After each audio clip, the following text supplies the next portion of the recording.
لوگ پیار کے لیے ہوتے ہیں اور چیزیں استعمال کے لیے۔ بات تب بگڑتی ہے جب چیزوں سے پیار کیا جائے اور لوگوں کو استعمال کیا جائے۔ سمجھداری کی باتیں دو ہی لوگ کرتے ہیں، ایک زیادہ عمر والے، دوسرے جنہوں نے کم عمری میں بہت سی مشکلات دیکھی ہوں۔ کسی کو بار بار سمجھانے سے اچھا ہے ایک بار خود کو سمجھا لیں۔ سیدھے راستے اور سیدھے لوگ اکثر لوگوں کو پسند نہیں آتے۔ انسان تو ہر گھر میں پیدا ہوتا ہے، مگر انسانیت کہیں کہیں پیدا ہوتی ہے۔ گناہوں کی ایسی دیوار نہ کھڑی کریں جو آپ کو اللہ سے دور کر دے۔ حضرت علی نے فرمایا، جب تم کسی شخص کو اس کی دولت کی وجہ سے عزت دینے لگو تو سمجھ لینا تم نے اپنا ایمان کھو دیا۔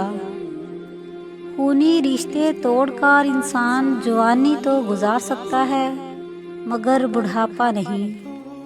اپنے ضمیر کی کھڑکی ہمیشہ کھلی رکھیں، وہاں سے ہمیشہ سچی آوازیں سنائی دیتی ہیں۔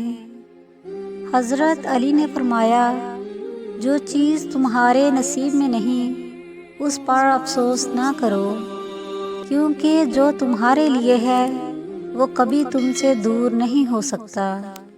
حضرت علی نے فرمایا، اپنا راز صرف اپنے تک رکھو، کیونکہ جس نے اپنا راز چھپا لیا وہ اپنے اختیار میں رہا، اور جس نے ظاہر کیا وہ اپنے اختیار سے باہر نکل گیا۔ 3 قسم کے لوگوں کو خود سے دور رکھو ورنہ زندگی عذاب ہوگی۔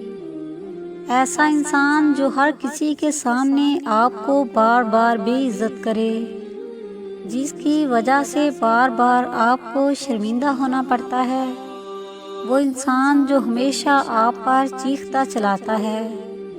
ایسا انسان جس کی باتیں الگ ہیں اور ایکشن الگ ہیں، جو یہ دکھاتا ہے کہ آپ اس کے لیے بہت اہم ہیں جبکہ آپ سے زیادہ اہمیت وہ دوسرے لوگوں کو دیتا ہے، ایسے انسان زہریلے ہوتے ہیں۔